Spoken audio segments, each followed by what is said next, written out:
चला सुरुवात करूया. आर्थिक नियोजन. हं?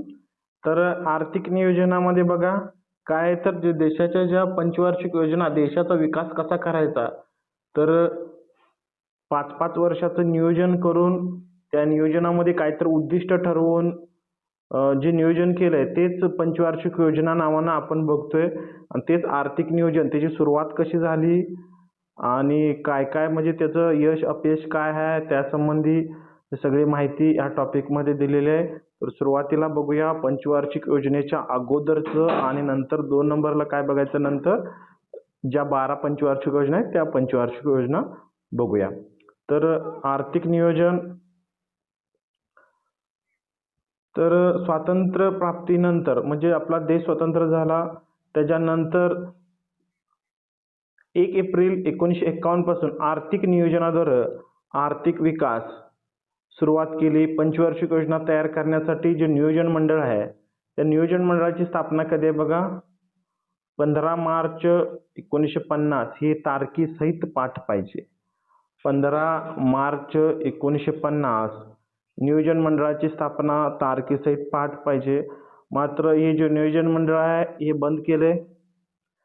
1 जानेवारी 2015 पासून नियोजन मंडळाच्या जागी काय काम करायलंय, नीती आयोग. ज्यावेळेला 2014ला मनमोहन सिंग भाजपचं सरकार आलं त्यांनी काय केलं, जे अगोदरचं नियोजन मंडळ आहे ते नियोजन मंडळ बरखास्त केलं आणि त्याच्याच ठिकाणी नीती आयोगाची स्थापना केली आणि ह्या पंचवार्षिक योजना पण बंद केल्या. तर एप्रिल 2012 मध्ये सुरू करण्यात आलेली 12वी पंचवार्षिक योजना, हा बघ, हॅलो, या लागलाय, हा हॅलो. 12वी योजना ही 31 मार्च 2017 रोजी पूर्ण झाली. त्यानंतर 13वी योजना सुरू न करण्यात आल्यानं आर्थिक नियोजन संपुष्टात आलाय. मात्र ज्या देशात आपल्या 65 वर्षपर्यंत ह्या आर्थिक नियोजनाच्या माध्यमातून कमी जास्त प्रमाणात जो विकास केलाय त्याचा अभ्यास करायलाच पाहिजे. तर बघा, आर्थिक प्रास्ताविकामध्ये आर्थिक नियोजन म्हणजे काय आहे ते दिलंय. आर्थिक नियोजन म्हणजे देशाच्या अर्थव्यवस्थेचं नियोजन करायचं आहे आणि देशाचं आर्थिक व्यवहार सुरळीतपणे चालावेत, विशिष्ट उद्दिष्ट गाठता यावेत आणि या दृष्टीने करण्यात येणाऱ्या जे नियोजनाला आर्थिक नियोजन म्हणता येईल. देशाचा जलद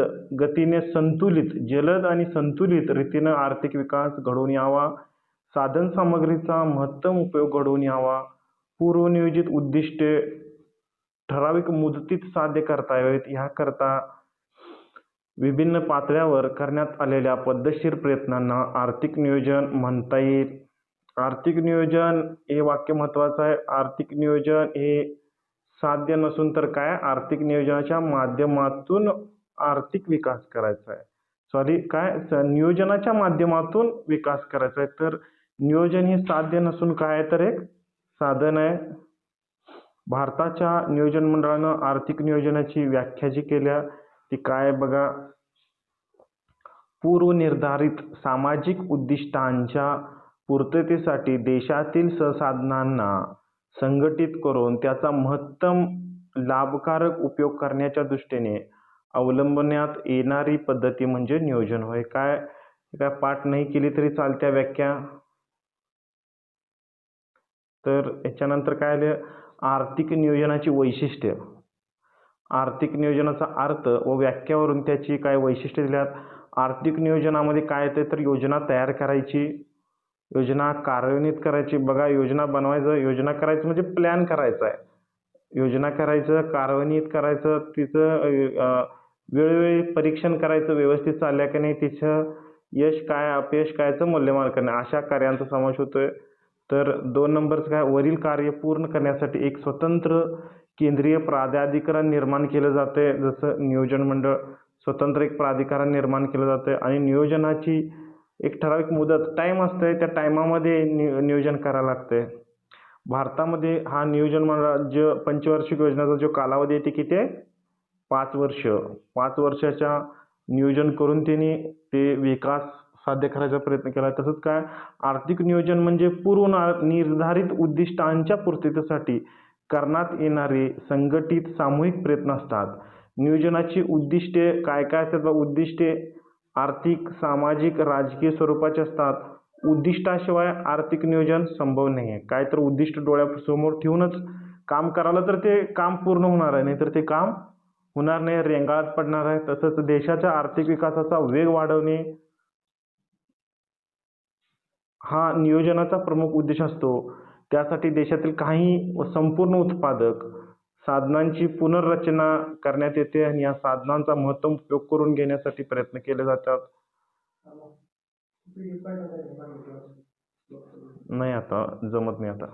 आर्थिक नियोजन करण्याकरता अक्षरशः मोबाईलमध्ये घे. आर्थिक नियोजन करण्याकरता अर्थव्यवस्थेच्या सर्व क्षेत्रामध्ये सरकारला हस्तक्षेप करावा लागतोय. आर्थिक नियोजन करण्याकरता अर्थव्यवस्थेच्या सर्व क्षेत्रामध्ये सरकारला हस्तक्षेप करावा लागतोय.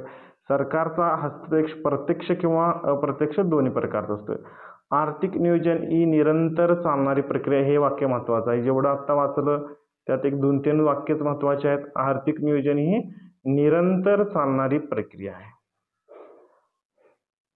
आता भारतात गरज का आली? भारतात आर्थिक नियोजनाची आवश्यकता का? कशासाठी आर्थिक नियोजन करायचं होतं भारतात? तर स्वातंत्र्यानंतर आर्थिक वाढीची तात्काळ गरज होती. मात्र त्याचबरोबर उत्पन्नातील आणि वितरणातील असमानता, जे भारतातील जे उत्पन्न होतं, वितरण ह्यात काय होती? असमानता, ती दूर करायची होती. जीवनस्तर लवकर उंचवायची गरज होती. दुसरं, त्यामुळे देशाच्या नेतृत्वासमोर मुक्त बाजार अर्थव्यवस्थेचा अवलंब करायचा. मुक्त बाजार व्यवस्था म्हणजे काय सांगितले? अक्षू सांगशील काय मुक्त बाजार व्यवस्था म्हणजे?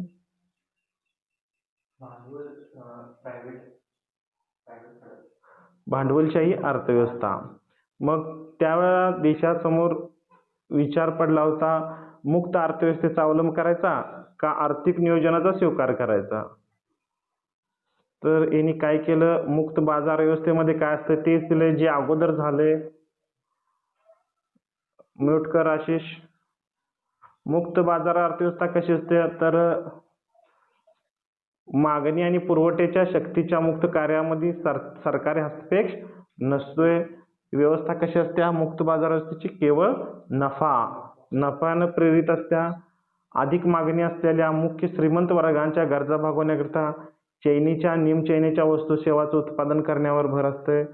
व्यवस्थेमध्ये भर असतो पायाभूत संरचनेच्या वस्तू सेवांमध्ये गुंतवणुकीसाठी भांडवलदार पुढे येत नाहीत. त्यामुळे सर्व मुक्त बाजार अर्थव्यवस्थेत सोडून दिल्यास एकूण उत्पादन वाढून, देशाचं इतका वाढून आर्थिक वाढ होऊ शकते. मात्र काय, उत्पन्न आणि संपत्तीचं पुनर्वितरण म्हणजे तळागाळातल्या लोकांपर्यंत त्याचा जे विकास आहे ते पोचणार नाही. म्हणून काय केलंय पुढं, आर्थिक विकास होईल त्याची शाश्वती नाही. त्यामुळं आर्थिक विकासाच्या प्रक्रियेत गती देण्यासाठी उत्पादन प्रक्रियेत सरकारी हस्तक्षेपाची गरज असतेच आणि सरकार आपल्या कृतीमधून सहसाधने सामान्य माणसाच्या गरजेच्या वस्तू व सेवांच्या उत्पादनाकडे वळवू शकते. त्यामुळं सरकार काय करते, पायाभूत संरचनेमध्ये गुंतवणूक करू शकते. सरकार दारिद्र्य निर्मूलन, रोजगार निर्मिती, असमानता दूर करण्याचा सकारात्मक प्रयत्न करू शकते. सर्व आर्थिक घडामोडी मुक्त बाजारावर सोडून देणं चुकीचं आहे. त्यामुळं मुक्त बाजार अर्थव्यवस्थेचा स्वीकार केलेला नाही आहे. खालच्या पॅसेजमध्ये पण तेच आहे.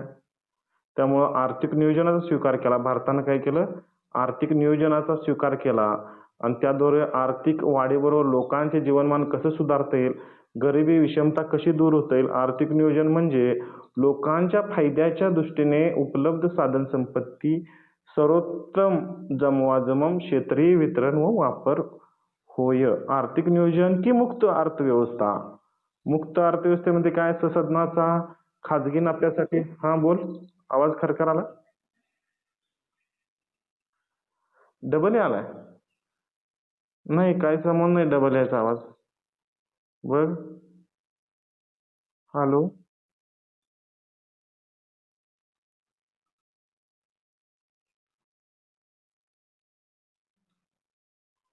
हा बघा आता. हॅलो. हॅलो. याला या लागलाय. काय प्रॉब्लेम आला तेव्हा लगेच सांगा. तर आता ह्या खालच्या पॅसेजमध्ये तेच दिलंय. आर्थिक नियोजन की मुक्त अर्थव्यवस्था.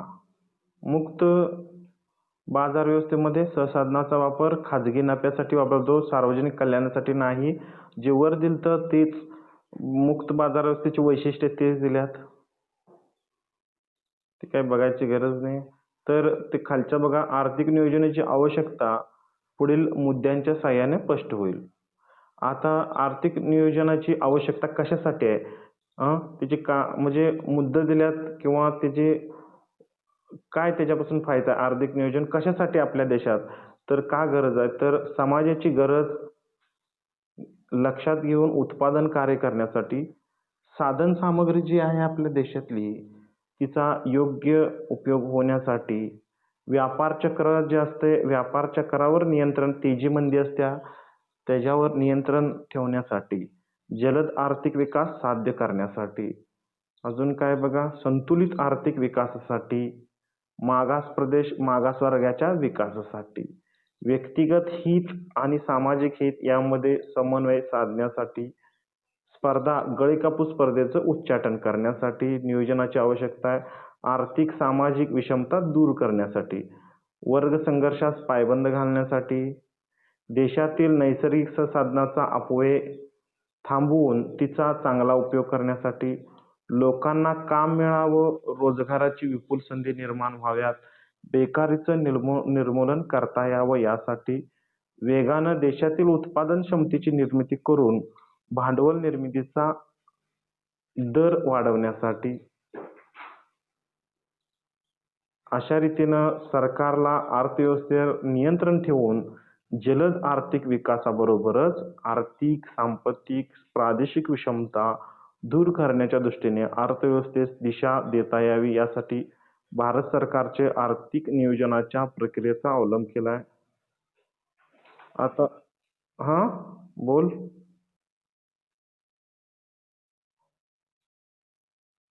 आवाज कटवालाय का? बरं तुम्ही लक्ष द्या. इकडे खिडकीतून कुठं आवाज हे होत. आता बघूया.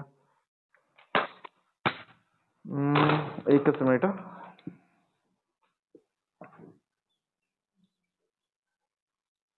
नियोजनाचे प्रकार कुठले आहेत बघा? आदेशाद्वारे नियोजन, प्रलोभनाद्वारे नियोजन, आदेशाद्वारे नियोजन, प्रलोभनाद्वारे नियोजन, सूचक नियोजन, वित्तीय नियोजन, भौतिक नियोजन, दीर्घकालीन नियोजन, वार्षिक नियोजन, पूर्णत्ववादी नियोजन, लोकशाहीवादी नियोजन, सरकती योजना, निश्चित योजना, केंद्रीकृत नियोजन, विकेंद्रीकृत नियोजन. हे काय आहेत? नियोजन प्रकार आहेत. आणि का कट झाला राव? आर्थिक नियोजनाचे प्रकार.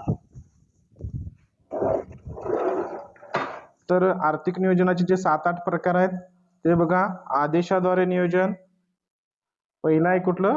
आदेशाद्वारे नियोजन, प्रलोभनाद्वारे नियोजन, सूचक नियोजन ह्यातले प्रकार. त्याच्यानंतर वित्तीय नियोजन, भौतिक नियोजन, दीर्घकालीन नियोजन, वार्षिक नियोजन, पूर्णत्ववादी नियोजन, लोकशाहीवादी नियोजन, सरकती योजना, निश्चित योजना, केंद्रीकृत नियोजन, विकेंद्रीकृत नियोजन. हे प्रकार आहेत ते आपण व्यवस्थित बघणार आहोत खाली. तर पहिलं आलं काय? नियोजनाचे प्रकार. त्यातलं पहिलं कुठलं आलं तर आदेशाद्वारे नियोजन, प्रलोभनाद्वारे नियोजन आणि सूचक नियोजन. त्यातलं पहिलं कुठलं आहे तर आदेश. जे आपण सुरुवातीला जे बघितलं होतं भांडवलवादी, समाजवादी आणि मिश्र अर्थव्यवस्था, ते त्याच्यावरच डिपेंड आहेत. ही सगळे कन्सेप्ट आहेत त्या 5-7 प्रकार जवळजवळ त्याच्यावरच आहेत. तर आदेशाद्वारे नियोजन आहे त्यात कुठलं आहे तर समाजवादी अर्थव्यवस्था. समाजवादी अर्थव्यवस्था येते की नाही ती ह्या आदेशाद्वारे नियोजनामध्ये येत्या ज्या अर्थव्यवस्थेचा अविभाज्य घटक असतात. समाजवादी अर्थव्यवस्था असत्या ती आदेशाद्वारे जे नियोजन केलं जाते त्याचा अविभाज्य घटक असत्या. मुक्त अर्थव्यवस्थेचा पूर्ण अभाव म्हणजे तिथं मुक्त अर्थव्यवस्था नसत्याच. तर केंद्रीय प्राधिकरण असते तिथं. एक केंद्रीय प्राधिकरण असते ज्यामार्फत सरकारच्या पूर्वनिर्धारित उद्दिष्टे व अग्रक्रमांना अनुसरून योजनेची आखणी म्हणजे सर्व जे नियोजन आहे या आदेश नियोजनाद्वारे सरकारी सिस्टीमद्वारेच सगळं राबवलं जातं. याच्यात दुसरं काय नाही आहे. जे सरकारचीच एक म्हणजे सरकारी यंत्रणा मार्फत त्याच्यावर पूर्ण नियोजन म्हणजे यंत्रणा लावून ते उद्दिष्ट पूर्ण केले जातात. एवढंच आहे. आदेशामार्फत जे नियोजन आहे त्याच्यामध्ये समाजवादी अर्थव्यवस्था जिथं असते तिथं अशा प्रकारचं नियोजन असतंय. तर 2 नंबरचं आलं प्रलोभनाद्वारे नियोजन. प्रलोभनाद्वारे नियोजन म्हणजे काय? प्रलोभन म्हणजे भारतासारख्या जी लोकशाही यंत्रणा आहे इथं अशा प्रकारचं प्रलोभनाद्वारे नियोजन हे केलं जातंय. म्हणजे कोणती सक्ती केली जात नाही. यामध्ये बाजारामध्ये सरकारी हस्तक्षेप असतोय, मात्र सक्ती नसत्या. उद्योजक, उत्पादन आणि उपभोगाचे जे स्वातंत्र्य असतं, मात्र सरकार काय करते विविध वित्तीय व राजकोषीय प्रलोभने काय तर तुम्हाला काय दिलेलं जातंय तर प्रलोभन किंवा अनुदान म्हणजे एखाद्या वस्तूचं उत्पादन करायचं आहे तर देशात आता कमी पडालंय तर सरकार काय करणार काय तर त्या वस्तूला अनुदान देणार किंवा सवलती देणार. काय तर सवलती करामधून सूट देईल किंवा त्यांना लाईट किंवा काय तर असं बऱ्याच प्रकारचं सवलती एखाद्या विशिष्ट प्रकारच्या उत्पादनावर सवलती देणार. रिया बंद करते. सूचक नियोजन. आता सूचक नियोजन बघा काय असतं तसाच प्रकार आहे. सूचक नियोजनाचा पण तसाच प्रकार आहे. थोडक्यात वरच्यासारखाच आहे. फ्रान्स सारख्या काही मिश्र अर्थव्यवस्था मध्ये असं नियोजन आढळून येतंय. सरकारमार्फत काही खाजगी क्षेत्र कडकपणे नियंत्रित न करता त्यांना विविध सोयी सवलती म्हणजे प्रलोभनासारखंच आहे सूचक नियोजन पण. त्यांच्याकडून देशाच्या विकासाचे किंवा सामाजिक आर्थिक उद्दिष्टे साध्य करून घेण्याचा प्रयत्न केला जातो. भारतानं सुद्धा काय केलंय 8व्या योजनेपासून सूचक नियोजनाचा अवलंब केला आहे आणि हा प्रश्न पडलेला आहे. भारतानं 8व्या योजनेपासून 7व्या योजनेला सुरुवात केल्या पण पूर्ण 8वी योजना जी आहे 8वी पंचवार्षिक योजना भारतानं सूचक नियोजनाचा अवलंब केलेला आहे. तर हे सुद्धा तसंच आहे. काय तर सोयी सवलती दिल्या जातात सूचक नियोजनामध्ये. त्याच्यानंतर आलं बघा 2 वित्तीय नियोजन आणि भौतिक नियोजन. वित्तीय म्हणजे काय असणार आहे पैसे देऊन केलेलं नियोजन असणार आहे. भौतिक नियोजन म्हणजे वस्तू देऊन केलेलं असणार आहे. भौतिक नियोजन म्हणजे बघा आणि वित्तीय नियोजन शब्दातच आहे. पहिलं बघूया वित्तीय नियोजन. वित्तीय नियोजन हे नियोजनाचं असं तंत्र असतं ज्यामध्ये संसाधनाचं पैशाच्या स्वरूपात केलं जाते. मागणी पुरवठ्यातील असंतुलन दूर करण्यासाठी विविध प्रकारचे मूल्य किंवा लाभ यांचे मूल्यांकन करता येण्यासाठी असं नियोजन फायद्याचं ठरतंय.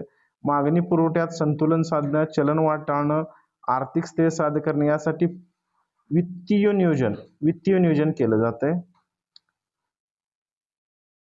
तर वित्तीय नियोजनानंतर आलं भौतिक नियोजन. भौतिक नियोजन म्हणजे काय संसाधनं जी आहेत जी साधन सामग्री आहे निसर्गिक आपल्या देशाला लाभलेली व्यक्ती द्रव्य यंत्रसामग्रीच्या स्वरूपात केली जाते. भौतिक नियोजनामध्ये कच्चा माल, श्रमशक्ती यासारख्या भौतिक संसाधनाच्या उपलब्धतेचं मूल्यमापन केलं जातंय.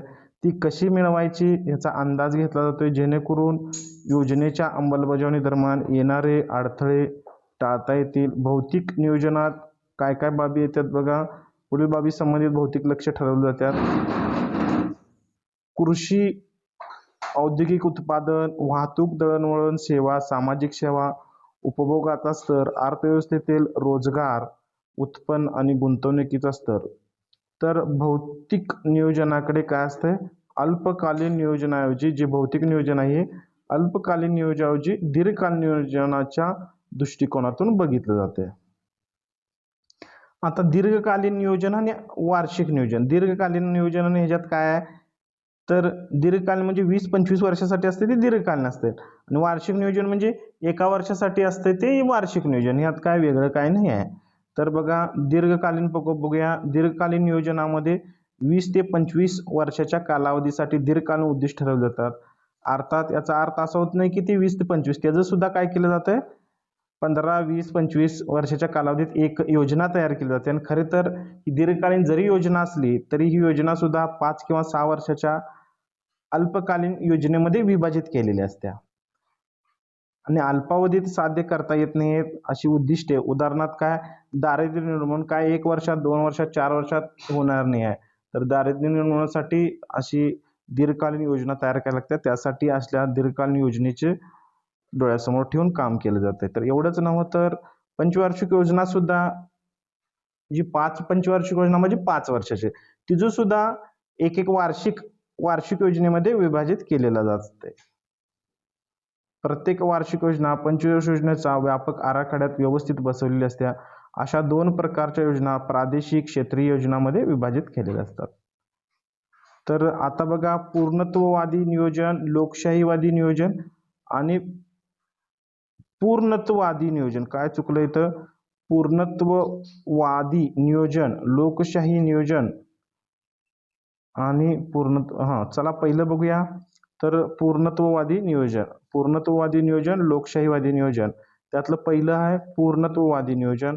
आता पूर्णत्ववादी म्हणजे ते ह्याच्यासारखं आहे, समाजवादी सारखं सेम. म्हणजे सगळी यंत्रणा कोणाच्या हातात? सरकारच्या हातात. म्हणजे एक योजनेचा आधार सर्व आर्थिक क्रियांचं नियंत्रण, दिशादर्शन केंद्रीय प्राधिकरण, ज्यामध्ये आदेशाद्वारे जे नियोजन असते की नाही, तसं आदेशाद्वारे नियोजनाचा स्वीकार करून सरकारमार्फत उपभोग, उत्पादन, विनिमय, वितरण नियंत्रण केलं जातंय. केंद्रीय प्राधिकरण ही सर्वोच्च संस्था असते. सर्व लक्ष्य, योजना, संसाधनाची विभागणी, योजनेच्या अंमलबजावणीची पद्धत ठरवते. अशा योजनेला विरोध अजिबात नसतोय, कारण सगळी यंत्रणा कोणाची असते? तर सरकारचीच असते आणि लोकांनी ती स्वीकारावीच लागत्या. पूर्णत्ववादी नियोजन आणि आदेशात्मक नियोजन सेमच आहे. आदेशामध्ये समाजवादी योजना असत्या आणि पूर्णत्ववादीमध्ये तसंच सिस्टीम आहे. आता लोकशाही नियोजन म्हणजे काय? तर वरची जी आपण बघितली पूर्णत्ववादी नियोजन, ती वरून खाली असत्या. तर लोकशाहीवादी कशी असत्या? तर लोकशाही पद्धतीने असं नियोजन केलं जातं, योजनेची आखणी, अंमलबजावणी सर्व टप्प्यावर लोक, विविध संस्था, स्वयंसेवी संस्था आणि काय इत्यादींना समाविष्ट करून घेतलं जातं. यात खाजगी मालमत्तेला संमती असते, तसंच किंमत व्यवस्था ही आपली भूमिका बजावत असते. सरकार केवळ राजकोषीय आणि वित्तीय उपायाद्वारे, सरकारचं काम राजकोषीय वित्तीय उपायाद्वारे खाजगी क्षेत्राच्या आर्थिक गुंतवणुकीच्या निर्णयावर परिणाम घडवून आणण्याचा प्रयत्न करत असते. लोकशाहीवादी नियोजनाचे उद्दिष्ट सामाजिक कल्याण, सामाजिक सुरक्षा योजनेवर असते. सरकारी खर्चाच्या माध्यमातून आर्थिक सांपत्तिक विषमता कमी करणं हे असते. लोकांना सामाजिक, आर्थिक, राजकीय स्वातंत्र्य प्रदान केलेलं असते. आता सरकती योजना आणि निश्चित योजना काय असत्या? हे प्रकार बघायचा. सरकती योजना, निश्चित योजना. सरकती योजना कशी असते? यामध्ये प्रत्येक वर्षी 3 योजना आखल्या जातात. प्रत्येक वर्षी म्हणजे सरकती योजनेमध्ये प्रत्येक वर्षी 3 योजना आखल्या जातात. पहिली योजना ही वार्षिक. एक वार्षिक योजनेचा प्रकार असतोय. दुसरं, त्या वार्षिक योजनेत जे अर्थसंकल्प, दरवर्षी जे अर्थसंकल्प असते, ते अर्थसंकल्पच म्हणजेच काय, योजनेचा भाग असतोय. तिलाच योजनेचा दर्जा दिला असतोय. दुसरी एक ह्याच्यात प्रकार आहे, त्यात योजना 3 किंवा 4-5 वर्षासाठी असत्या.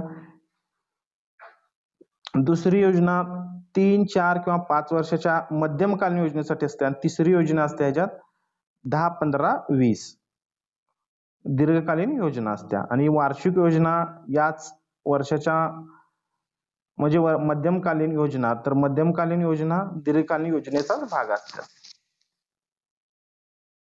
निश्चित योजना म्हणजे 4, 5, 6 किंवा 7 वर्षाची एक निश्चित योजना तयार केली जाते. तिची निश्चित उद्दिष्टे त्याच कालावधीत पूर्ण करायची असतात. सहसा उद्दिष्टे बदलली जात नाहीत. कालावधी संपल्यानंतर अशी योजना संपुष्टात येते. निश्चित योजना म्हणजे काय? सुरुवातीला जे प्लॅनिंग केले त्यात बदल केला जात नाही आणि टाइमात पण बदल केला जात नाही, त्याला निश्चित योजना. आता केंद्रीकृत योजना, विकेंद्रीकृत योजना. हे उगाच वाचायचं म्हणून आपण वाचायला लागलो. यात एखादीच लाईन महत्वाची आहे. त्या केंद्रीकृत, विकेंद्रीकृत. केंद्रीकृत म्हणजे काय? सरकारच्या हातात असणार आहे. विकेंद्रीकृत म्हणजे काय? सगळ्यांच्या हातात असणार आहे. केंद्रीकृत योजना नियोजनाचा पूर्ण प्रक्रिया एकाच केंद्रीय नियोजन प्राधिकरणाच्या अखत्यारीत असते. प्राधिकरण संपूर्ण अर्थव्यवस्थेसाठी, प्रत्येक क्षेत्रासाठी उद्दिष्टे, लक्ष्ये, अग्रक्रम ठेवते. संपूर्ण नियोजन प्रक्रिया ही नोकरशाहीच्या नियंत्रण नियमाखाली असते. आणि त्यामुळे ती ताठर असते, आर्थिक स्वातंत्र्य नसते. आर्थिक क्रिया वरून खाली म्हणजे जसं वरनं आदेश दिलाय तो खालीपर्यंत पाळायचा. म्हणजे जशी सुरुवातीला कुठली बघितली आदेश बघितला, नंतर कुठली बघितली पूर्णत्ववादी बघितली, तशीच ही काय केंद्रीकृत योजना आहे. नुसती नावं वेगळी आहेत. विकेंद्रीकृत योजना ही लोकशाही योजनेसारखीच आहे. केंद्रीकृत या उलट विकेंद्रीकृत योजना खालून राबवण्यात येते. या योजनेच्या केंद्रीय नियोजन प्राधिकरणामार्फतच देशातील प्रशासकीय एककांशी जसं राज्य, जिल्हा, सलामसलत म्हणजे सगळ्यांचा विचार घेऊन खाल्ल्या लेवलपर्यंत केंद्रीय योजना, केंद्र सरकारच्या योजना राबवत असत्या आणि राज्यांच्या योजना ह्याच्यात समाविष्ट असतात. तसंच राज्य योजनामध्ये जिल्हा, गाव पातळी योजनांचाही समावेश असतो. विकेंद्रीकृत नियोजन वस्तू आणि सेवांच्या किमती बाजार यंत्रणेवर निश्चित होतात, मात्र आर्थिक कारभाराच्या काही ठराविक क्षेत्रावर सरकारी नियम लागू. चला नियोजनाची प्रक्रिया, आता जी भारतात जी नियोजनाची प्रक्रिया कशी काय असते बघूया. चला सुरुवात करूया. आर्थिक नियोजन ही उद्दिष्टापूर्ती प्रक्रिया आहे. देशाच्या सामाजिक आर्थिक विकासाची उद्दिष्टे साध्य करण्याचे ते एक महत्वाचं साधन आहे. गुंतागुंतीची प्रक्रिया आहे. कृषी, उद्योग, ऊर्जा, वाहतूक,